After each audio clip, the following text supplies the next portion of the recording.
చిత్తరంజన్ గారి గుళ్ళో ఎక్కడున్నారు ఏమో.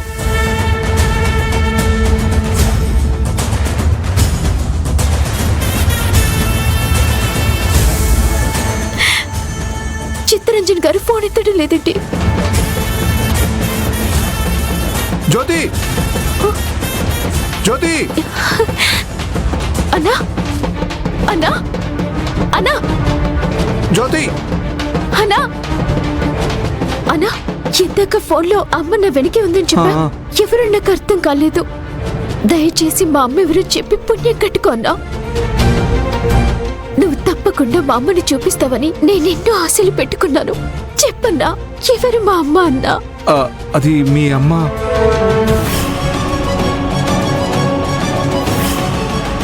చెప్పన్నా, ఎటో చూసి అమ్మ అంటూ చెప్పబోయి ఆగిపోయావేంటి?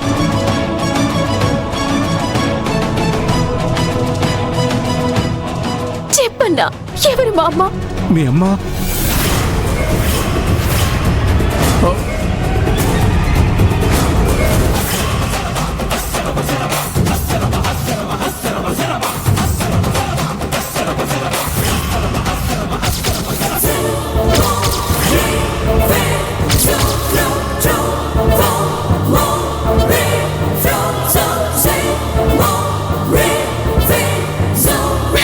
మాట్లాడన్నా.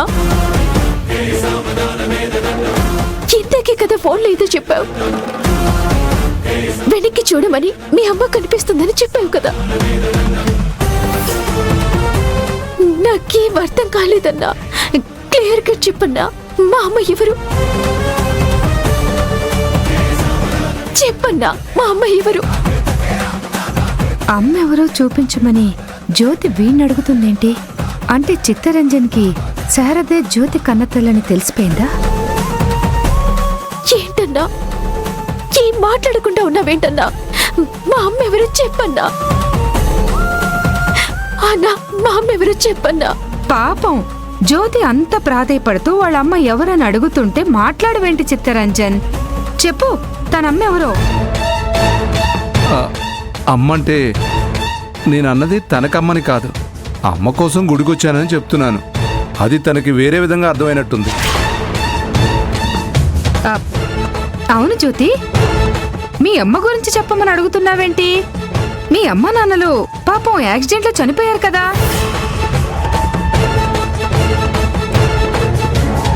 మా అమ్మ నాన్నల్ని నువ్వే చంపించి నాటకాలాడుతున్నావా నీలాంబరి? ప్రూఫ్స్ తో సహా అన్ని బయట పెట్టి అప్పుడు చెప్తాను నీ సంగతి.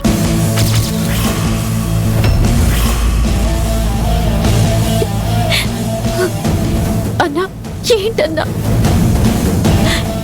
మా అమ్మ ఎవరు చెప్పన్నా? నోరు విప్పి చెప్పన్నా, ఎవరు మా అమ్మ?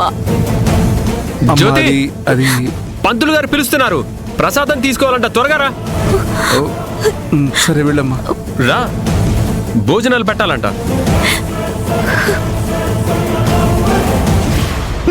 నువ్వు నాతో రాడు.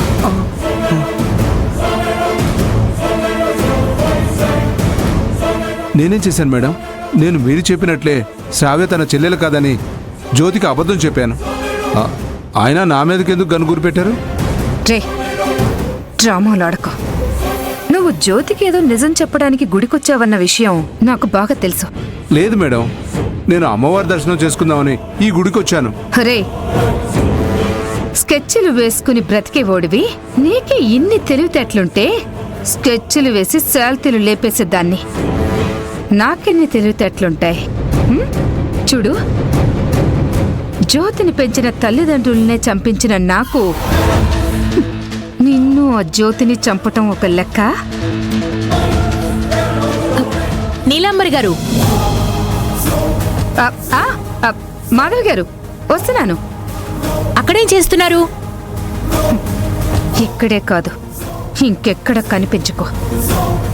కనిపించావో నీ ఫోటో గోడకెక్కుతుంది, దానికి దండ కూడా పడుతుంది. ఎటైనా దూరంగా వెళ్ళిపో.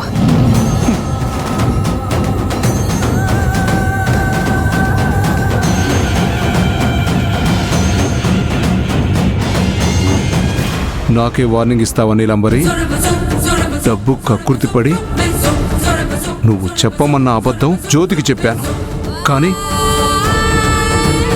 జ్యోతి నా ప్రాణాలు నిలబెట్టిన దేవత. నువ్వు నన్ను చంపేలోపు ఒక మంచి పని చేసి వెళతాను.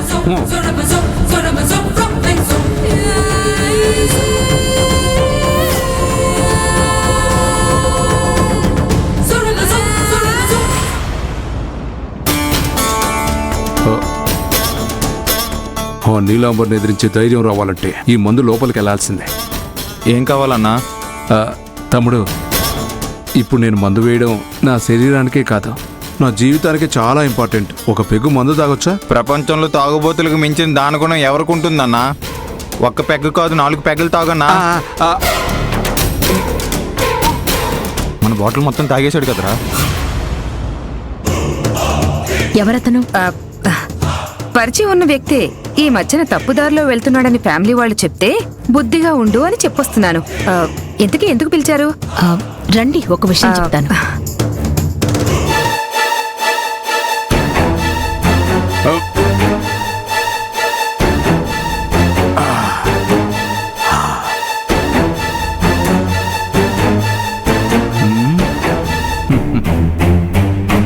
ఇది నీలాంబరి కారే కదూ?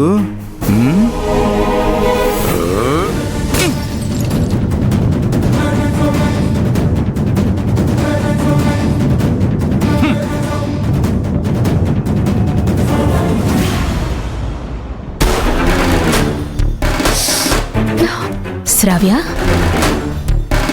ఆ పోతరాజు కొరడాతో కొట్టిన దెబ్బలు వంటి మీద నొప్పులు పుట్టిస్తుంటే ఆ శారద బోనం నేనెత్తాల్సి వచ్చిందన్న బాధ గుండెల్లో గుణపంలా గుచ్చుకుని నొప్పి పుట్టిస్తుంది. నేనది సహించలేకపోతున్నాను అత్తయ్య. కొన్ని గాయాలు మన ప్రమేయం లేకుండానే అవుతాయి శ్రావ్య. కొన్నింటిని ఓర్చుకొని మర్చిపోవాలి, కొన్నింటిని అవకాశం వచ్చినప్పుడు బదులు తీర్చుకోవాలి. అసలు ఇదంతా జ్యోతి వల్ల, శారద వల్లే వచ్చింది. వాళ్ళని వదలను నేను. చిత్తరంజన్ గాడికి వార్నింగ్ అయితే ఇచ్చాను గాని వాడిని అస్సలు నమ్మకూడదు. కాస్త జాగ్రత్తగా ఉండటం బెటర్.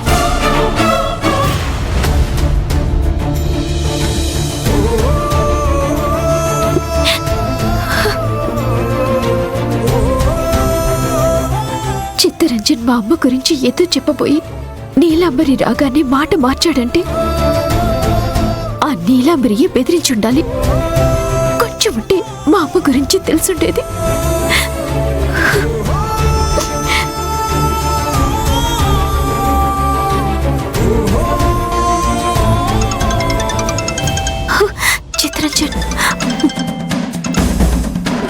చిత్తరంజన్ గారు ఎక్కడున్నారు? జ్యోతి, మీ అమ్మ డ్రాయింగ్ స్కెచ్ ఇవ్వడానికే వస్తున్నాను. బయలుదేరుతున్నాను. నీ దగ్గరికే వస్తున్నాను జ్యోతి. అవునా?